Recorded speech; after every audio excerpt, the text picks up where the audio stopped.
নমস্কার। ৪ ফেব্রুয়ারি ২০২৬ বুধবার। চন্দ্র সিংহ রাশিতে, রাত্রি ৪:২০ গতে কন্যায়। নক্ষত্র পূর্ব ফাল্গুনের রাত্রি ১০টা ১৩ পরে উত্তর ফাল্গুনী নক্ষত্র। মেষ রাশি, কর্মক্ষেত্র শুভ, ব্যবসায়ের সমস্যার সমাধান, আয় বৃদ্ধি এবং মানসিক শান্তি।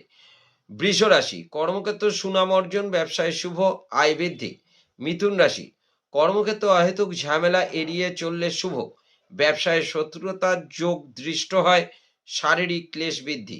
কর্কট রাশি, কর্মক্ষেত্র শুভ, ব্যবসায় নতুন যোগ, আয় বৃদ্ধি, পারিবারিক ভ্রমণ এবং মানসিক শান্তি।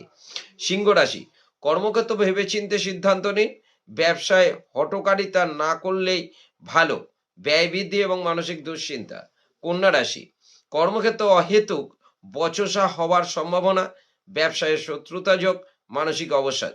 তুলা রাশি, কর্মক্ষেত্র বিবাদ এড়িয়ে চলুন, ব্যবসায় গোপন শত্রুর থেকে সাবধান এবং মানসিক অবসাদ। বৃশ্চিক রাশি, কর্মক্ষেত্র অহেতুক ঝামেলা এড়িয়ে চলুন, ব্যবসায় গোপন শত্রুতা বৃদ্ধি, পারিবারিক অশান্তি, মানসিক অবসাদ। ধনুরাশি, কর্মক্ষেত্র মাথা ঠান্ডা রাখুন, শুভ হয়, ব্যবসায় মনোযোগ দিলে শুভ, অন্যথায় অশুভ। মানসিক দুশ্চিন্তা। মকর রাশি, কর্মক্ষেত্রে মনোযোগ দিন, ব্যবসায় হঠাৎ বচসা এড়িয়ে চলুন, পারিবারিক অশান্তি এবং মানসিক অবসাদ। কুম্ভ রাশি, কর্মক্ষেত্র হঠাৎ বচসা এড়িয়ে চলুন, ব্যবসায় শত্রুতার যোগ, মানসিক অবসাদ। মীন রাশি, কর্মক্ষেত্র ও ব্যবসায় গোপন শত্রুতার যোগ, ব্যয় বৃদ্ধি এবং মানসিক অবসাদ। নমস্কার।